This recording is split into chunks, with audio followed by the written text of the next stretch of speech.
For those of you who have tried speedrunning Minecraft, reaching the end is a significant achievement. It is a final challenge before you complete the speedrun.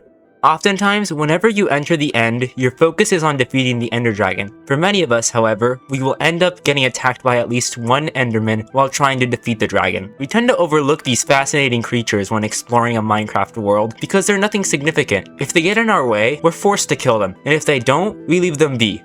Have you ever, however, taken the time to consider why these beings are the way that they are? Why do they mostly live in the end? Join me as we explore the mob known as the Endermen.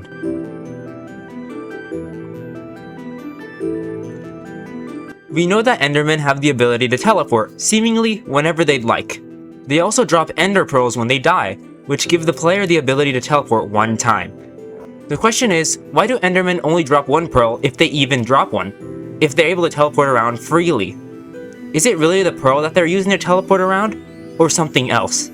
We know that there are many chorus fruit plants scattered all throughout the End Islands. When the player eats a chorus fruit, they teleport to a random block nearby. There are also particles that emit from the player when they eat the chorus fruit, similarly to Endermen after they teleport away.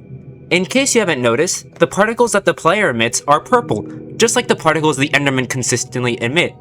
Could this mean that the Endermen could have found a way to harness the power of chorus fruits and use their power long term? Perhaps the Ender Pearl that they drop has nothing to do with the teleportation abilities, and is just a symbol of wealth among the Endermen. We know that in real life, pearls come from mollusks, such as oysters and clams. These creatures have hard shells and a soft inside. Does this remind you of any mob in Minecraft? Shulkers. The Endermen, being intelligent beings, created large end cities to breed shulkers in a controlled environment. These Endermen then harvest the pearls that the shulkers produce as a sign of their wealth. Shulkers are able to teleport around without emitting any particles, just like the player when they use an Ender Pearl. This creates a sort of separation between the teleportation abilities of Endermen and the player. The Endermen must use some sort of power derived from the chorus roots in order to teleport around, evident by the particles emitted by the Endermen. The Shulkers, on the other hand, use the powers of the inner pearls to teleport around without emitting any particles.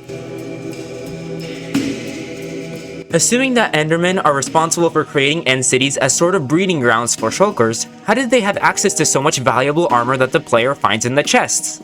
These beings must be able to travel between dimensions. We know that there are Endermen in all three dimensions, the overworld, the nether, and the end. And assuming the Endermen were smart enough to create a large city in the end, it wouldn't be too crazy to assume that they somehow also figured out how to travel across different dimensions. Somehow, these Endermen must have used energy to light up the portal in the center of the island to travel to the overworld. There, they were frightened by the presence of water and the fact that it rains occasionally, so they found safety in the caves beneath. This was how they discovered iron and diamonds. As a temporary base, they also designed large structures underground known as strongholds, which matched the building styles of the end cities, lots of bricks.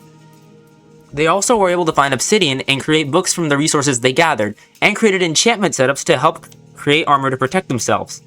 These Endermen then found another purpose for this obsidian, a portal. One day, they were messing around with obsidian and built a rectangular shape that, when heated up, led into a purple portal. The Endermen who ended up traveling to the Nether were feeling homesick. They wanted to go back to the end with all of their brothers. They understood that portals needed energy to be lit, and they had already designed a portal to return to the end, but didn't know how to light it up. Suddenly, they came across a new source of heat energy, blazes. Endermen realized that the blaze rods that the blazes dropped were a new type of heat energy that could be used to ignite their portal back home. Upon returning back to the overworld, they combined these blaze rods with the valuable pearls they had from their shulker farms to create the ultimate source of energy. This finally ignited their portal that allowed them to return home to the end.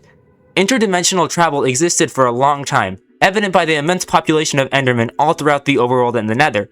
However, one day that stopped. The Endermen living in the end were most likely running some sort of experiment using end crystals when they accidentally summoned the Ender Dragon. This ritual ended up closing off the portal between the end and the overworld, as well as the gateways located on the main end island, and isolated the Endermen on this island. Things were kept that way until you, the player, came into the Minecraft world and followed in the same footsteps as the Endermen, lighting an obsidian portal to enter the Nether and using the heat energy from blaze rods to ignite a portal back into the end. This was when you broke the curse of the ritual by killing the Ender Dragon. Notice how when the dragon dies, it drops a lot of experience. Experience can also be considered energy in a way, so perhaps the death of the Ender Dragon released so much energy that it repowered the portal linking the end to the overworld. Whatever energy was left over was dropped to the floor in the form of experience orbs for the player to collect.